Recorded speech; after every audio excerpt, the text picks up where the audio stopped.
Everyone enjoys a good single-player game with a strong story, especially when you can make your own choices along the way. In this video, I'm going to dive into some underrated single-player open-world games that you might have missed. Let's get started.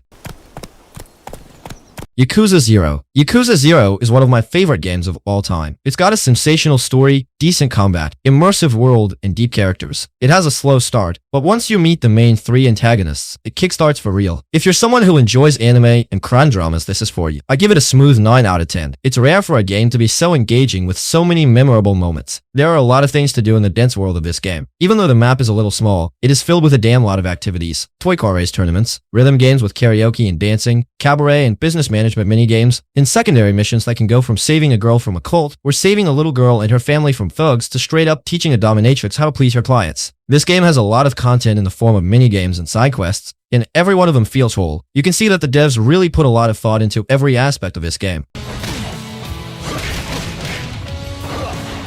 I first played Kingdom Come Deliverance in 2020, about 3 years ago, and I've got to say, this game really tests your patience. It's rooted in realism, meaning things that would take just a few seconds in other RPGs can take much longer in here. It's arguably one of the most realistic game worlds out there. The setting is harsh and brutal. Combat is tricky, but I had a lot of fun with it. This game offers hundreds of hours of content, and I really enjoyed my time with it. Although I must say, it's not a game I can easily recommend to just anyone. It demands a lot of patience from players to learn its world and interact properly with its systems. Now, let's talk about the sound design. It's simply amazing. The sound of moving on different terrains is so distinct that you can almost guide your horse on roads just by listening to the hooves. The combat sounds are particularly impressive. Steel clashing against steel and the thud of blunt weapons feel so real. It's like you can hear the dent forming on your opponent's helmet with each hit. The voice acting is mostly good, though there are a few odd choices in casting. Overall, the main characters are well done in terms of dialogue and performance. At the end of the day, I really liked Kingdom Come Deliverance and would recommend it, but with a note of caution. Make sure you're seasoned with RPGs before diving into this one.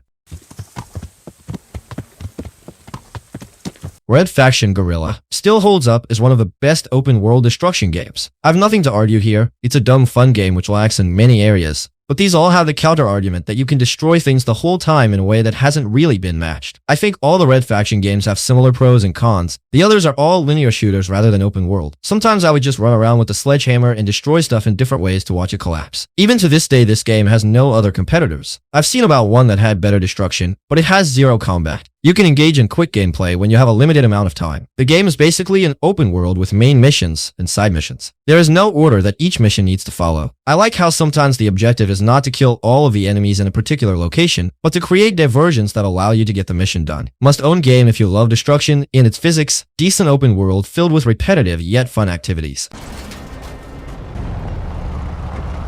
Assassin's Creed Odyssey. Not sure if it counts, but so many people dismiss it being a great open world cause it's a Ubisoft game, which I do get, and different from past Assassin's Creed games, but it's an incredible showing of Greece. Hours and hours to get immersed, relax, and stab away. Absolutely love the maps. It is bloated, yes, but it's still really fun and has just good feels to it. I can easily say one of the best and most beautiful open-world action RPGs of all times. Just exploring the beauty of Greece. No other Assassin's Creed game has devoured my attention and time as much as this one. Whilst not as concise as Mirage, Assassin's Creed 2, or any of the Ezio games, Odyssey still delivers an engaging, visually gorgeous, and overall a fun experience. Story pacing feels a little awkward at times, and will feel rather agonizing to those who don't enjoy the gameplay loop. This is a long game. Took me 80 hours to beat the main story with heavy amounts of side content done, so it's best to take it a little bit at a time if you need to. Soundtrack is dynamic and really memorable. Environment is gorgeous. Absolutely my favorite Assassin's Creed game.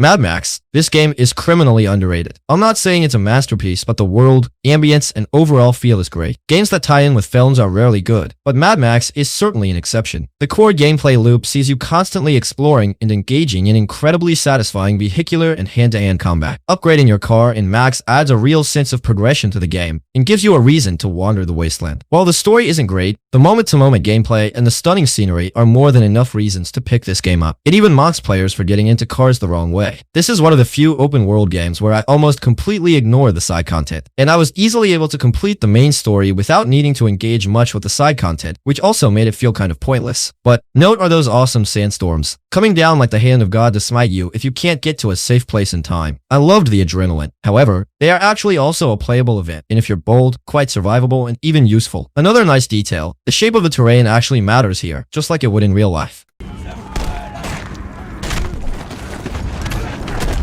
just cause 3, it is a really cool game. It's like GTA, but set on a beautiful island in the Mediterranean Sea. You can do tons of cool stuff in the game, like blowing stuff up and moving around super smoothly. The graphics are great, and the map is huge and colorful. You can use all kinds of tools like grapples, guns, and even a wingsuit to wreak havoc everywhere. There are also fun challenges you can do, like races and flying challenges. The story isn't the best, but that's okay because the game is more about having fun and causing chaos. One of the best things about the game is the map. It's massive and full of cool places to explore and mess around in. The Just Cause series always has cool ideas, like the grappling hook and parachute. Just Cause 3 added a new wingsuit, which is really fun to use. You can pretty much do whatever you want in the game without worrying about consequences, which is a whole new experience. The map in Just Cause 3 is amazing, stretching from the ocean to the mountains. It's 45 kilometers wide, and there are so many cool things you can do on it, like riding a boat down a mountain. It's wild. Sistema reinicia.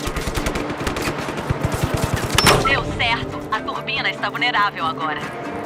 Mafia 2 is packed with action, and the story is just amazing. I really enjoyed stepping into the 1940s and 1950s era, and the soundtrack adds so much to the atmosphere. The characters in Mafia 1 were good, but in Mafia 2, they're even better. The voice acting is top-notch, and the characters are both interesting and memorable. Sure, some people argue that the game has its flaws, but you can tell they were aiming for something great. The story and world building are fantastic, drawing inspiration from classics like The Goodfellas and The Godfather. Now, I might be a bit biased, but I truly believe this game doesn't get the credit it deserves. In my opinion, Mafia 2 is hands down the best game in the series, and it might just be one of the best open world games ever made. The attention to detail is incredible. You can even go to stores and buy things right off the shelves, way before RDR2 did it. The prices are accurate for the time period, and the story is solid, just like in Mafia 1. If you're into story-driven open world games, this one's a no-brainer. Jury's still out on that one, pal.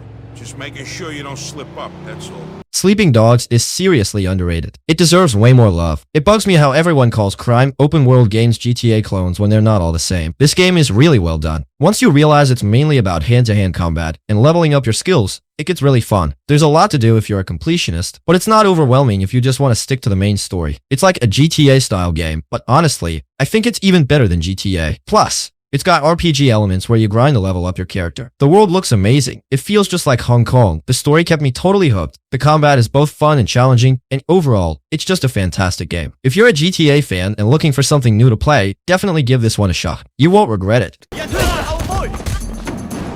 Days Gone. Days Gone is almost the same like The Last of Us, but with bigger world to explore. I was attracted to the mechanics of riding a bike. The story is a little long, but it was presented well. You can take great pictures of the beautiful open world using photo mode. The bike is controlled very pleasantly even on the keyboard. Its sounds and physics are also commendable. I like post-apocalyptic games, and this one is kind of unique with the whole biker gang theme. In the beginning, your weapons suck, and you'll struggle to deal with small groups of enemies. Eventually, you've got a full collection of guns, darts, and explosive that let you take on hordes of hundreds at a time. There is also a lot of stealth gameplay to take out camps of enemy humans. You also get to customize your bike a decent amount. If you're at all into open world games and zombie apocalypse settings, give it a try.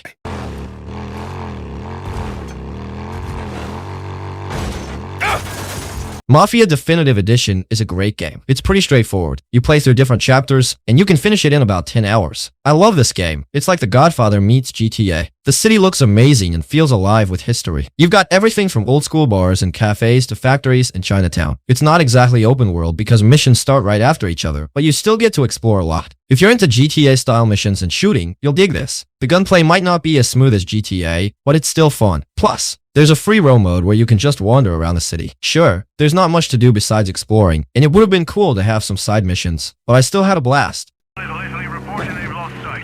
If you see him, let me know.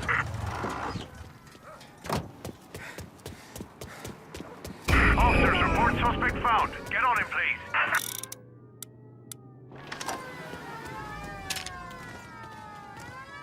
All right, stop right where you are. Do not pull that trigger.